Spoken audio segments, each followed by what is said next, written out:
Hi entrepreneurs, and welcome to another Starting a Business e-learning video class. This is Tony Brancatella, and today we're going to look at another part of your business plan, a very important part of your business plan, which is the competitor analysis. This is a critical part of your marketing plan.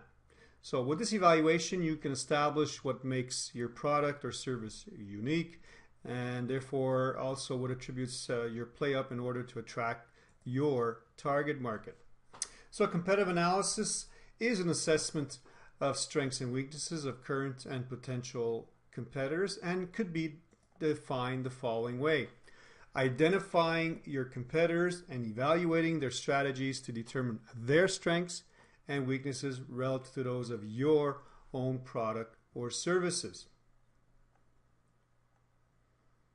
So competitive analysis also establishes what makes your product or service unique, and also, like I mentioned before, attributes you have in order to attract your target market. So if you have to look at the different parts that comprise the competitor analysis, it would be direct competitors, indirect competitors, and also competitive advantages, which you can add at the end of your analysis. So direct competitors are companies that fill the same customer need you fill with the same solution. So in this section of your business plan, would outline who your direct competitors are and their strengths and weaknesses. Can you name a few direct competitors that affect your proposal, your business?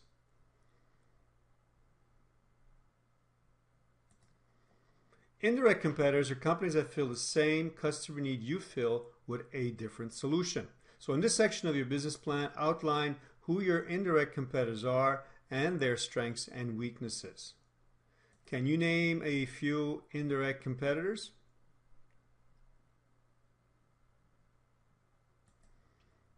So before you begin your evaluation, understand that competition is good and will help you grow and achieve your company goals.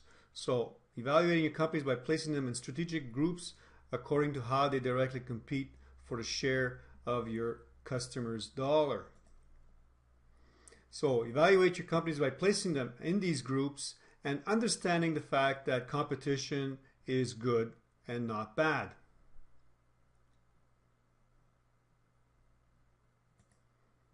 Also, once you know the difference between you and your competitors, then you will be able to compete and also to be successful.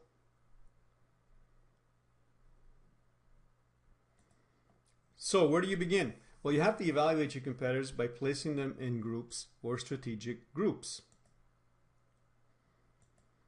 And you would do this according to how directly they compete for the share of your customer's dollar, and also by placing them in indirect and indirect competitor groups. So for each competitor, you have to list their products and services, advertising strategy, prices, strengths and weaknesses, and the size of the business. Along the way, you got to answer quite a few questions. And some of the questions would be, what are, again, their strengths and weaknesses? What potential threats do your competitors pose? And what potential opportunities do they make available for you?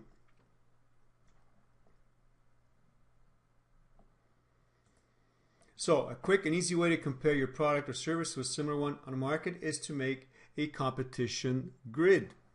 In this grid, you will place your direct competitors, like I mentioned earlier, and this is what your questions have to be about your direct competitors that you have to answer, I should say. And as I mentioned before, also indirect competitors, also list them in this grid, and of course companies that fill the same customer need you fill with a different solution. So you'll have a section for that in this grid.